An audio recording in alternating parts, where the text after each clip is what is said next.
I have developed my personal plan that I call my Struck by Living Top 6 to battle my disease. And these are the things that I do. Number one, I take an antidepressant every day. That was a difficult hurdle for me to get over intellectually. I thought I should be able to be spiritually whole and together without an antidepressant. And I've learned the hard way that, no, I do need one. And so I take it every day.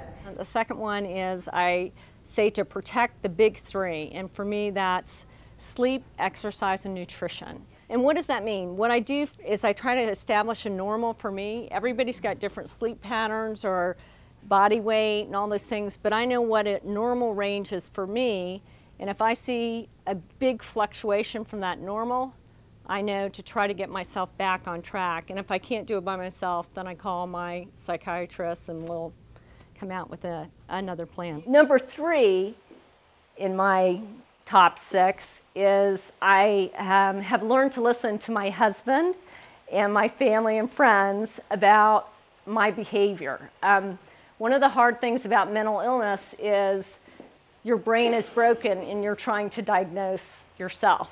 And so you really have to, at least for me, what I really had to do is learn to listen to my husband. God, please don't tell him I'm saying this.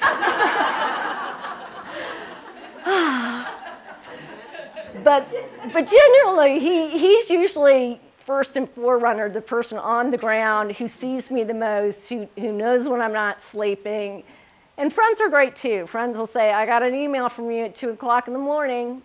So now I don't send emails at 2 o'clock in the morning, but anyway.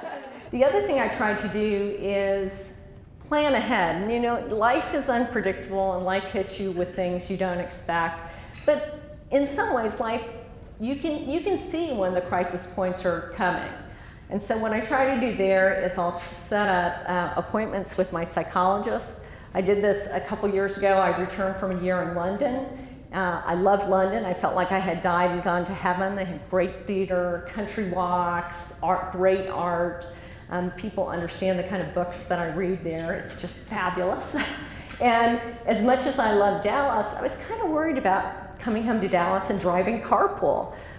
Just seemed like there might be a little room for problems there. So, so what I did was I set up about 2 months of appointments with my psychologist and worked through that period. And at the end of the 2 months, I said, do you think I'm done? And she said, yeah, you're done. Here's my phone number. Call me if you need me in the future. And we moved on. Think about that, because a lot of times people will stay with a psychotherapist for years with the same problem.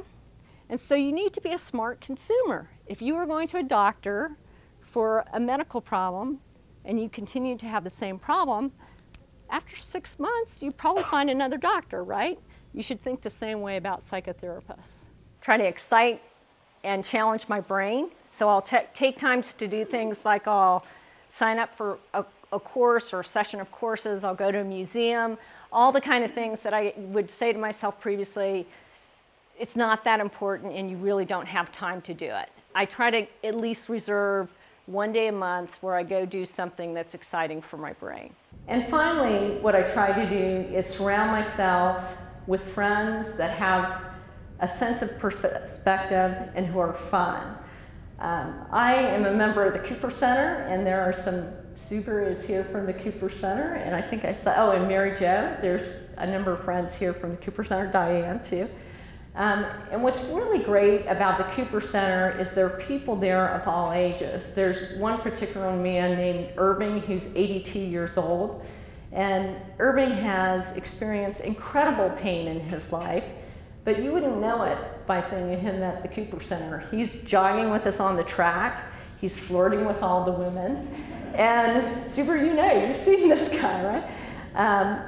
And, you know, if you get down, you just have to look at Irving and say, wow, he's lived through all this, and I can live through what I can live through. So we tend to hang with people of our age group and get stuck in the problems of that age group. So right now, my problem age group is, where are your kids going to go to college? You know, it's so competitive, they'll never get in. And so if I hang just with people in my age group, I get pretty agitated. And what's nice is I'll go to the Cooper Center and I'll see women who are 15 or 20 years older than me. Their children have made it through this period. They've survived no matter where they've gone to school, or even if they've dropped out of school. And it really gives me a sense of perspective. Today, if there's one thing that you can take away from my talk, it would be this. I have my Struck by Living Top 6. What I'd like you to do is think about what are the things in your life that you need to stay well. I think oftentimes we wait until we're sick to think about what we need to stay well, and we're doing that in a game of catch up. So if you can think about today what you need, write it down, and protect it, I think that you will be much healthier in the future.